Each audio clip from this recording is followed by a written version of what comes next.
El sueño de la casa propia, aquella en la que viviremos los mejores años de nuestra vida, es un deseo que probablemente todos hemos tenido. Los que lo han alcanzado seguramente porten la alegría de poder llegar a su hogar cada día y sentir la seguridad entre las paredes que levantaron con tanto esfuerzo y que los preserva del mundo exterior, al menos por unas horas. Pero no todo el mundo alcanza esa sensación de tranquilidad. Algunos viven con la incesante inquietud de lo que podría pasarles y lo que esa casa les ha provocado. Esta es la historia de Jerry y Janice Rice y su pesadilla entre cuatro paredes. Jerry y Janice Rice son una pareja de profesionales norteamericanos que decidieron en 2011 invertir sus ahorros en una nueva casa, más grande y con comodidades, ya que en los próximos meses llegaría su segundo hijo. Se contactaron con una amiga que trabajaba en bienes raíces y ella consiguió una lujosa casa en Carmen Valley, San Diego, que era precisamente lo que estaban buscando a un precio elevado pero que podían afrontar. No eran los únicos interesados en el inmueble, pero tenían grandes posibilidades. Y poco después de la primera visita, fueron avisados de la aceptación del boleto de compraventa. Habían logrado adquirir su propio espacio en un barrio tranquilo y seguro, donde los vecinos se conocen entre todos, con escuelas cercanas y alejados de la zona céntrica para más intimidad.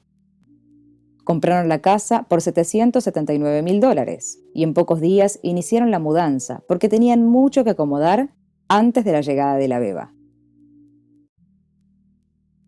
Y todo marchaba bien, incluso después de recibir una nota algo extraña en la que les ofrecían comprar la casa por más de $100,000 por sobre el monto que habían pagado.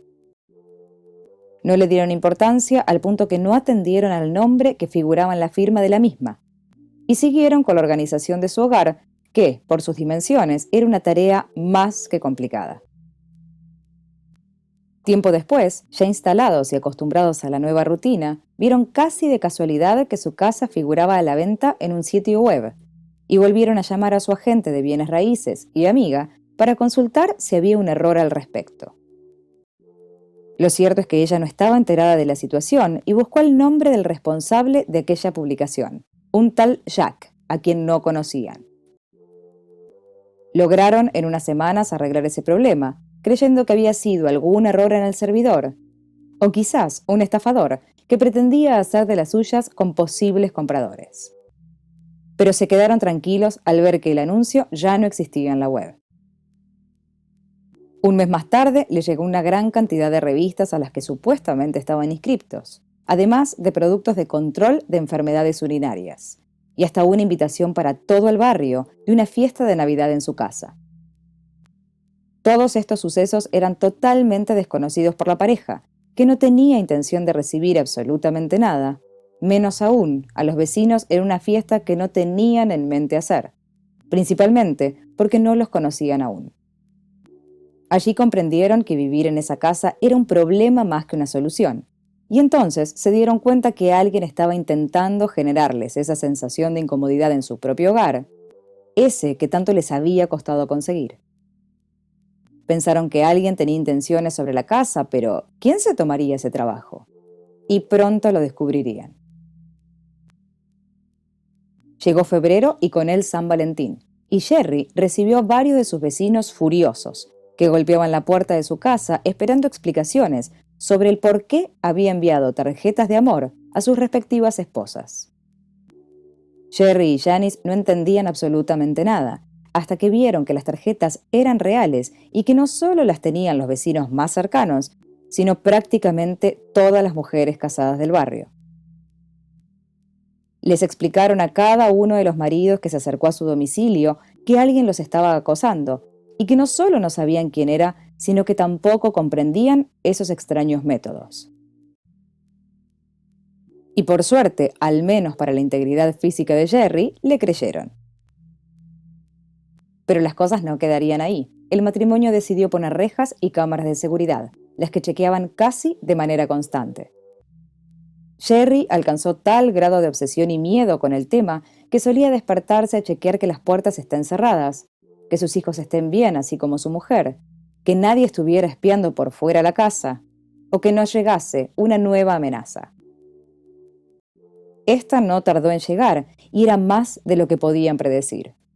Alguien había subido el perfil de Janice a una página de servicios sexuales con un explícito mensaje donde se aclaraba no solo la dirección de la casa, sino los horarios en los que su marido no estaba en ella, con fotografías y datos personales. Hicieron la denuncia a la policía y una mañana recibieron el llamado de los oficiales que les decían que tenían información de urgencia para compartirles. Un hombre había ingresado en la publicación e intercambiado mensajes con quien se hacía pasar por Janice, quien describía que le gustaba el elemento sorpresa y que toda resistencia que ofreciera era parte del juego.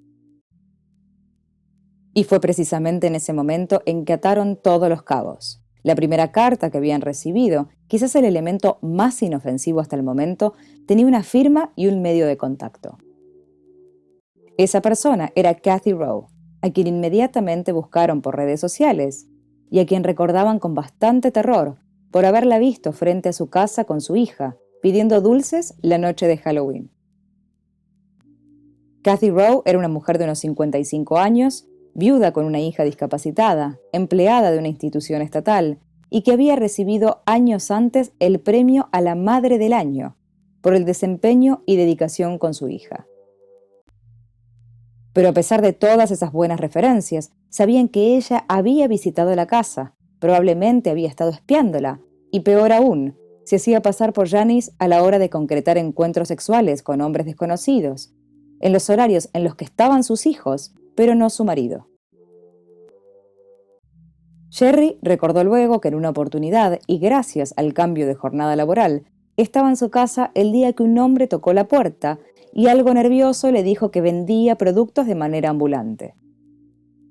Los oficiales que investigaban el caso encontraron mensajes entre ese hombre y la mujer, en los que él recriminaba los horarios disponibles para aquella actividad porque habían sido incorrectos y había tenido que mentirle al marido de la mujer que presuntamente ofrecía servicios en línea. La conversación entre ambos fue breve pero concreta. Volver al otro día en esa franja horaria y consumar el hecho con toda la violencia posible, negándose a aceptar cualquier negativa de la mujer, porque en definitiva era un juego entre adultos. Sherry y Janice hicieron la denuncia judicial correspondiente y dejaron de lado el tema de la casa, porque ahora sus vidas y la de sus hijos estaban en riesgo.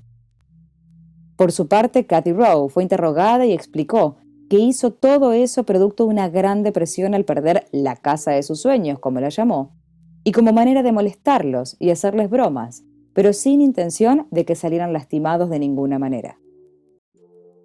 Poco le creyeron a Kathy y fue despedida de su trabajo a pesar de ser la única persona a cargo de la niña, que recibió luego una compensación económica producto de su invalidez.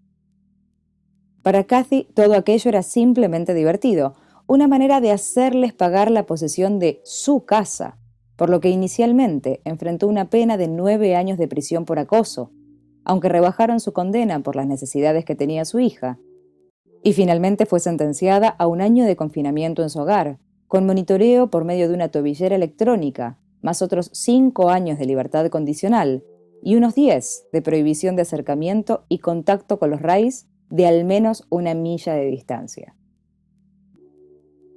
En entrevistas, Kathy pormenorizó las secuelas de la viudez, el cansancio por el cuidado de su hija, y decía que sufría una gran depresión, sumado a la ausencia de sueño y descanso que la hacían una mujer impredecible, problemática y delirante.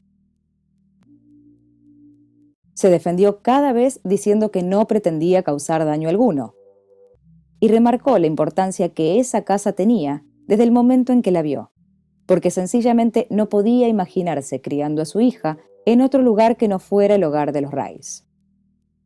Igualmente, y a pesar de que muchos intentaron comprender y justificar el estado mental de la mujer, lo cierto es que ella se mudó luego exactamente a 1 milla de la casa de los Rice.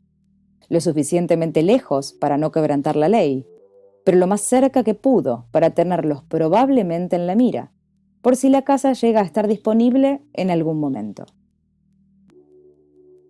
Pensar que el motivo por el que una persona acosa, hostiga y aterroriza a una familia sea el infortunio de no adquirir el hogar que se espera es casi impensable. porque habitar en un espacio que parece volverse peligroso y ajeno a cada minuto es una situación que nadie debería vivir. Esta fue la historia de Jerry y Janice Rice y su pesadilla entre cuatro paredes. Una de esas historias que vemos en los diarios y nos parecen increíbles. Una de tantas que nos enseñan que lo imposible está delante de nuestros ojos. Gracias por compartir esta historia. Si el video te gustó, dale like, comenta y suscríbete para seguir viendo más realidades de ficción.